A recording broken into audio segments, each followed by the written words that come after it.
बिस्मिल्लाहिर्रहमानिर्रहीम। कैसे हैं आप? अल्लाह करे जहाँ रहें खुश खुर्रम रहें और शाद व आबाद रहें। एक और जज साहब ने इस्तीफ़ा दे दिया है। इसके पीछे क्या मुहर्रकात हैं उस पर हम बात करेंगे। इसके साथ साथ हलीमा खान के लिए एक नई परेशानी का आगाज़ हो चुका है और पीटीआई ने एक बहुत बड़ा यू टर्न ले लिया है। जिस तरह इमरान खान साहब मशहूर हैं उसी तरह उनकी जमात ने भी करते हुए एक और बड़ा यू टर्न लिया है। इन सब के पर हम बात करते हैं, लेकिन उससे पहले ये कि तोशा खाना का तफसीली फ़ैसला आ चुका है जिसमें ये 44 सफ़हात पर मुश्तमिल ये फ़ैसला है। कहा यह गया है कि गैर मुल्की सरबराहान से 108 तोहफे मिले हैं इमरान खान साहब और उनकी अहलिया को। सऊदी वली अहद से इमरान खान की अहलिया को ग्राफ ज्वेलरी सेट मिला जो तोशा खाना में रिपोर्ट हुआ लेकिन जमा नहीं करवाया गया है।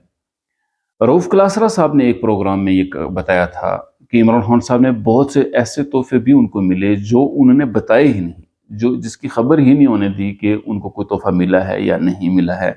ये रऊफ़ क्लासरा साहब का एक है, लेकिन जो फैसले में लिखा गया है उसमें उन्होंने कहा कि ये जो ज्वेलरी सेट था इसका ये पता तो चला है कि तोहफा उनको मिला है, लेकिन ये जमा नहीं करवाया गया।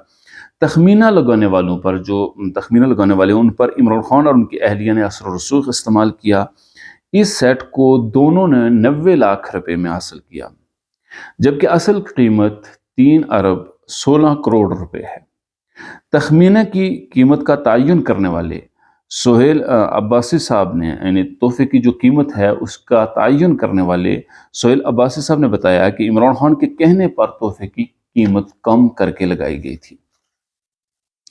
और इसके साथ साथ ये भी कहा गया है कि फैसले में तफ्तीश के दौरान 5 नोटिस इमरान खान साहब को दिए गए जिन्हें उन्होंने नज़रअंदाज कर दिया। तोहफे अदालत में लाने के लिए भी कहा गया ताकि उनकी जो असल कीमत है उसका तयन किया जा सके, लेकिन वो भी उन्होंने वो अदालत में नहीं पेश किए। और ये भी कहा गया है फैसले में कि कुछ तहाइफ की मालूमात भी नहीं दी गई। जिस तरह के रऊफ़ क्लासरा साहब की मैंने बात की, उन्होंने अपने एक प्रोग्राम में बताया था। इसी बात को एक लिहाज से देखा जाए तो अदालत ने भी लिखा है कि कुछ तहाइफ ऐसे हैं कि जिनकी मालूमात ही नहीं दी गई। दौरान केस इमरान खान साहब का रवैया इंतहाई नामनासिब रहा। वो बार बार वकला तब्दील करते रहे। उनके वकला वो जो गवाहों की जरह है उसके लिए भी वो तैयार नहीं थे और बार बार ताख़ीरी हरबे इस्तेमाल करते रहे। यही कुछ फॉरेन फंडिंग केस में भी इमरान खान साहब करते रहे हैं और ताख़ीरी हरबे इस्तेमाल करते रहे। और जो उनके ख़िलाफ़ यानी जो शवाहिद पेश की गई वो इस कदर ठोस थे कि उन्हें नज़रअंदाज नहीं किया जा सकता था। इस बुनियाद पर उन्हें 14-14 साल की सज़ा सुना दी गई है, दी जा रही है। और ये जो सज़ा, जो भी वक्त वो जेल में गुजारेंगे वो उनका सज़ा में शुमार किया जाएगा। तो ये तोशा खाना केस का तफसीली फ़ैसला, उसकी कुछ झलकियाँ थी। लाहौर हाई कोर्ट के जस्टिस शाहिद जमील साहब ने इस्तीफ़ा दे दिया है। अब ये कहा जा रहा है कि जो जज साहब ने इस्तीफ़ा दिया है ये उसको जोड़ा जा रहा है उन इस्तीफ़ों के साथ जो सुप्रीम कोर्ट के जजेस ने दिए थे। और बाज़ लोगों ने ये कहा कि चूँकि जो उन्होंने, वैसे तो लिखा है कि उनकी ज़ाती वजूहात की बुनियाद पर वो इस्तीफ़ा दे रहे हैं, लेकिन जो उन्होंने अशार लिखे हैं उनसे जो मतलब निकलता है कि वो ये समझ निकलता है कि गोया कि वो यानी उस तरह आज़ादाना तौर पर काम नहीं कर पा रहे थे, वो इख्तियारात पूरी तरह इस्तेमाल नहीं कर सक रहे थे, या वो चाहते थे कि इससे वो बेहतर करें जो इन हालात में बेहतर नहीं हो सकता था। सो इसलिए उन्होंने इस्तीफ़ा दे दिया है। जबकि मंसूर अली खान साहब ने जो रिपोर्ट किया है उसके मुताबिक शाहिद साहब, जो किसी ज़माने में एफबीआर में भी के साथ भी अटैच रहे हैं, उमर अता बंदयाल साहब के साथ भी उनका करीबी ताल्लुक़ रहा है। कुछ अरसे से उनकी ज़िंदगी में बड़ी तब्दीली आ रही थी कि वो खैर और भलाई के कामों में, फलाह व बहबूद के कामों में बढ़ चढ़ कर हिस्सा ले रहे थे। तो गोया कि शायद इस उन अशार से ये भी मतलब निकल सकता है कि जो भलाई के काम, जो खैर और फलाह के काम वो करना चाह रहे हैं, बतौर जज वो नहीं कर पा रहे थे, सो इसलिए उन्होंने इस्तीफ़ा दिया है। तो इस उन अशार के जो मतलब और मफ़ाहीम हैं उनको देखते हुए बहुत से लोग उसे मुख्तलिफ़ नोयत का रंग देना चाह रहे हैं। बहरहाल जो उन्होंने लिखा वो उनकी ज़ाती वजूहात उन्होंने लिखी और कुछ अशार लिखे और उन्होंने इस्तीफ़ा दे दिया। अब असल हकीकत क्या है वो ज़रा जज साहब ही बेहतर समझते हैं। अलीमा खान साहिबा के लिए एक नई जो परेशानी है उसका आगाज़ हो चुका है। एफ आई ए ने یہ یاد رہے کہ سائفر کیس کے دوران عمران خان صاحب کے بارے میں علیمہ خان بار بار یہ کہتے رہی ہیں کہ ان کو ہو سکتا ہے کہ ان کو سزائے موت دی جائے، وہ اسی پر اصرار کرتی رہی ہیں، اسی موقف کو بیان کرتی رہی ہیں۔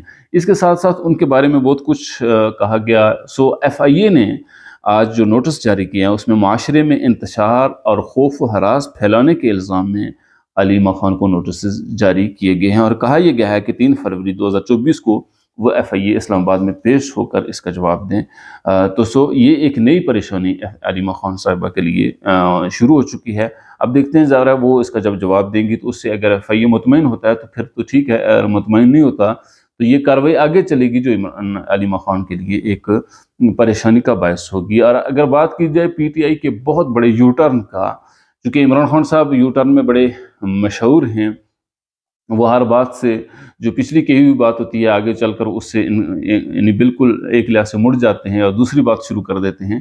تو پی ٹی آئی کا جو انٹرا پارٹی الیکشن ہوئے تھے جنہیں مسترد کر کے ان کا انتخابی نشان بلہ بھی ان سے چھین لیا گیا، تو انہی کی ٹیکنیکل غلطیوں کی وجہ سے، ان کی اپنی یعنی کوتاہیوں کی وجہ سے انہیں یہ دن دیکھنا پڑا۔ پہلے تو الیکشن بہت لیٹ کیے، بار بار کہنے کے باوجود انہوں نے الیکشن نہیں کروائے، اور جب کروائے تو اس میں اتنی خامیاں اور اتنی غلطیاں سرے عام چھوڑی کہ اس کی وجہ سے انہیں اپنا انتخابی نشان بھی اس سے ہاتھ دھونے پڑ گئے۔ ایک بار پھر انہوں نے اعلان کیا کہ ہم انٹرا پارٹی الیکشن کرانے جا رہے ہیں، جس کے لیے پریس ریلیز دیے گئے، جس کے لیے میڈیا کو آگاہ کیا گیا اور پورا ایک اسکیجول دیا گیا، اتنے بجے یہ کام ہوگا، اتنے بجے کاغذات نامزدگی جمع ہوں گے، فلاں پر ٹائم پر اور فلاں جگہ پر یہ ہوگا، اتنی فیس ہے، اور یہ ساری چیزیں بتائی جا رہی تھیں۔ آج ڈان نے رپورٹ کیا ہے، منصور علی خان صاحب نے بھی اس کو رپورٹ کیا ہے کہ پی ٹی آئی نے اپنے انٹرا پارٹی الیکشن کو مؤخر کر دیا ہے۔ اب یہ بہت بڑا یو ٹرن ہے، اور بتایا ہی گیا ہے کہ چونکہ ہمارے اکثر ممبران ظاہرہ ایک سیاسی جماعت ہے، باقی سیاسی جماعتیں بھی الیکشن میں عام انتخابات میں مصروف ہیں، تو یہ بھی انتخابات میں مصروف ہیں۔ بتایا یہ گیا ہے کہ انتخابات میں مصروفیت کی وجہ سے انٹرا پارٹی الیکشن کو مؤخر کیا جا رہا ہے۔ وہی آپ اتنی بڑی پارٹی ہیں، آپ جب الیکشن کا انعقاد کر رہے تھے تو آپ کو اس وقت پتا تھا کہ 8 فروری کو الیکشن ہے، یہ لوگ اس میں مصروف ہوں گے، تو انٹرا پارٹی الیکشن کیسے ہو سکتے ہیں؟ تو آپ اتنا بڑا پلان بنا کر، اتنا بڑا منصوبہ بنا کر، بناتے وقت آپ کو نہیں خیال آیا کہ اس کے یعنی سائیڈ ایفیکٹ کیا ہو سکتے ہیں، اس کی وجہ سے باقی سیاست پر کیا اس کے اثرات مرتب ہو سکتے ہیں؟ تو اسی طرح کے فیصلوں کی وجہ سے پی ٹی آئی کو یہ دن دیکھنا پڑ رہا ہے۔ بہرحال پی ٹی آئی نے پھر اپنے ان انتخابات کو جو انٹرا پارٹی الیکشن ہے وہ عام الیکشن کے بعد کرانے کا کہا ہے۔ ہماری ویڈیو کیسی رہی؟ اگر آپ کو پسند آئے تو اسے لائک اور شیئر ضرور کیجیے۔ السلام علیکم ورحمۃ اللہ وبرکاتہ۔